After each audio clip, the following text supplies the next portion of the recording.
नमस्कार दोस्तों, मैं Shweta Rana the dopamine club से। ये एक ऑनलाइन प्लेटफॉर्म है जहां आप मुझसे अपनी सारी बातें शेयर कर सकते हैं दिल खोल के। यहाँ आपको कोई जज नहीं करने वाला, कोई आपको ताने नहीं देने वाला या आपकी बातों को कोई इग्नोर नहीं करने वाला। ये प्लेटफॉर्म ही इसलिए बना है ताकि हम उन लोगों की मदद कर सकें जो मेंटली परेशान हैं। खैर, चलिए अब बात करते हैं कुछ ऐसी चीज़ों की जो मेरा अनुभव है और मैं आपसे शेयर करना चाहती हूँ। आज से लगभग 5-6 साल पहले मैं एक हॉस्टल में रहती थी, जॉब करती थी। तो जो हॉस्टल की ओनर थी वो थोड़ी किच-किच थी, अंकल अच्छे थे। तो काफ़ी दिन हमने वहाँ पे बिताए, लगभग 4 साल बिताने के बाद ना मैं थोड़ी परेशान हो गई, मेंटल परेशान हो गई कि डेली-डेली आंटी की किच-किच से थोड़ी-सी परेशानी होने लगी। तो मैंने सोचा कि मैं कहीं और जगह शिफ्ट कर जाती हूँ। तो मैं जिस ऑफ़िस में काम करती थी, वहाँ एक मैम रहती थी। मैंने उनसे बात की तो उन्होंने बोला, "हाँ, मेरा एक कमरा खाली है, बाकी शिफ्ट हो जाओ, कोई दिक्कत नहीं है।" काफ़ी पोलाइटली, काफ़ी स्वीटली शी टोल्ड मी। मैंने बोला ठीक है। तो जनवरी का टाइम था, मतलब 29-30 दिसंबर को मैं शिफ्ट हुई और शिफ्ट होने के बाद मैं घर चली गई।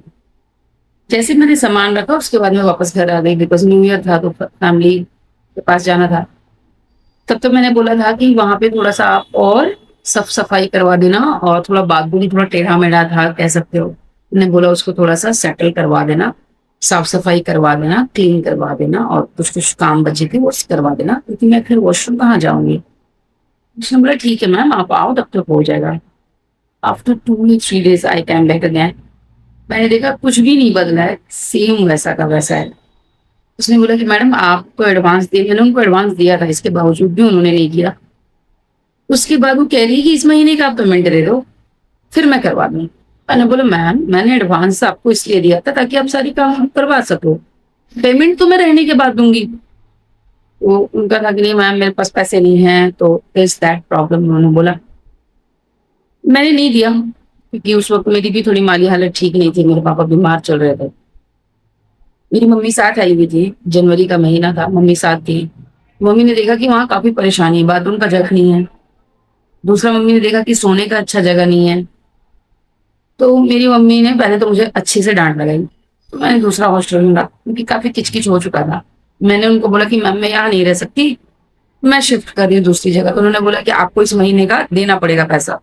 मैंने बोला क्यों, मैं तो रही नहीं और एडवांस तो ऑलरेडी दे चुकी हूँ।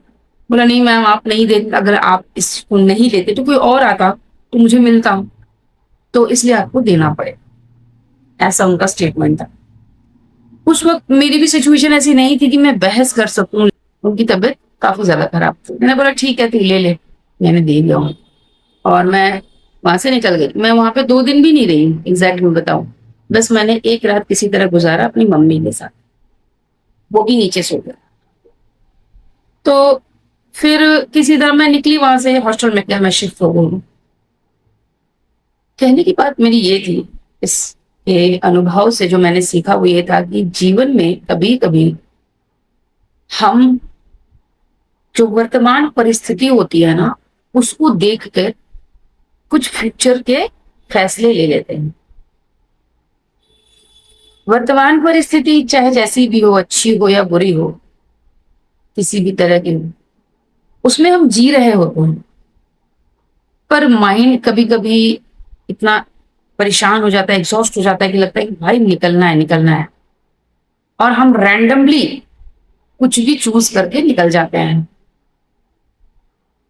उस जगह हमें सोचने की बहुत ज़्यादा ज़रूरत है। और एक चीज़ मैं बताना चाहूँगी कि मेरे हॉस्टल की लड़कियों ने मुझे बड़ा मना किया था कि दीदी आप मत जाइए, that was not a good place.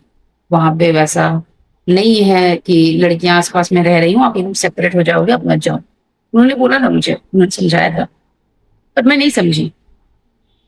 हाँ, तो मैं ये कह रही थी कि कभी-कभी हम जो डिसीज़न ले लेते हैं, प्रेशर में आकर या वर्तमान स्थिति की परेशानियों को देखकर कि हाँ, ये करने से हमारा फ्यूचर सिक्योर हो सकता है, बिना सोचे-समझे, रैंडम रैंडमली कभी-कभी ज़रूरी नहीं है कि हर चीज़ गलत ही हो, ये भी बात है। पर मोस्ट ऑफ द टाइम गलत साबित हो जाता है, क्योंकि हम किसी भी भावना के वश में आकर वो डिसीज़न ले लेते हैं। जैसे गुस्से में आके हमने डिसीज़न ले लिया, भावुकता में आकर डिसीज़न ले लिया, दुख में डिसीजन ले लिया, काफी खुश हैं तो डिसीजन ले लिया। तो जब इस तरह के वर्तमान परिस्थितियों में होकर जब आप फ्यूचर के लिए कोई रैंडम डिसीजन ले लेते हैं ना, तो वो चीजें आपको कहीं ना कहीं जाके परेशान करने लगती हैं। ये सारी चीजें जब मेरे साथ घटी, तो मुझे एक चीज का एहसास जरूर हो गया था कि कोई भी कदम जब उठाओ तो पहले चारों तरफ से सोचो, विचारो, एक बार नहीं 10 बार सोचो, क्योंकि वर्तमान स्थिति में तो आप कंफर्ट हो, है ना। भले आप थोड़ी टेंशन में हो, थोड़ी परेशानी में हो, बट वो आपका कंफर्ट जोन बना हुआ है। पर अगर आप दूसरे में जा रहे हो, दूसरे एरिया में, या अपने कंफर्ट से निकल कर अगर आप निकल जा रहे हो फ्यूचर वाली प्लानिंग में जो आपने रैंडम कर रखी है, तो ये सोच के जाना कि आपका कंफर्ट जोन हटने वाला है, आपको बहुत सारी परेशानियों का सामना करना पड़ सकता है। क्या आप मेंटली उस चीज के लिए प्रिपेयर्ड हैं? क्या आप उन सारी चीजों को हैंडल कर सकते हैं अकेले? This is very big thing, अकेले। क्योंकि आपके साथ हमेशा कोई नहीं रहने वाला, कभी कभी आपको हर चीज अकेले करना पड़ेगा। तो ये मैं अनुभव से बस इतना कहना चाहती थी कि कोई भी प्लानिंग जब करें फ्यूचर की, तो किसी भावना में आकर, ठीक है, किसी भी भाव के वश में आकर मत कीजिए। प्लानिंग कीजिए, सोचिए, समझिए, एनालाइज कीजिए कि वो जगह ठीक है, वो सिचुएशन ठीक है, ये बिजनेस ठीक है, इसके सारे जो रिस्क है उसको भी देखो आप, फायदे हैं उसको भी देखो आप, अपना बजट भी देखो आप, ठीक है। उसी तरह जब शादी करने आप जा रहे हो तो आप सिर्फ ये मत देखो कि लड़की सुंदर है और लड़का कमाने वाला है, और भी बहुत सारी चीजें हैं जो देखने योग्य हैं। इस पे मैं अलग से वीडियो बनाऊंगी। तो ये तो मेरा यही आग्रह है आप सबों से कि डिसीजन चाहे जो भी लें, जैसा भी लें, मगर समझदारी भरा लें, रैंडम ना लें।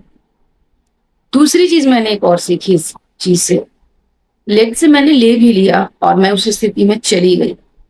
होता है ना कि चलो ले लिया मैंने फैसला, अगर उस स्थिति में आप चले भी गए तो कभी ये मत समझना कि मैं वापस नहीं आ सकती। अपने आप को इतना प्रेशराइज्ड मत कर लेना, अपने आप को इतना तनाव में मत डाल लेना कि उस चीज से मैं बाहर नहीं आ सकती। चाहे वो कुछ भी क्यों ना हो, चाहे आपके बिजनेस हो, चाहे आपने बहुत पैसा लगाया हो, चाहे आप शादी ही क्यों ना हो, किसी भी चीज से निकलने का रास्ता है। हमारा माइंड इस तरह से काम करता है कि हम किसी भी परिस्थिति से, किसी भी खराब परिस्थिति से आराम से निकल सकते।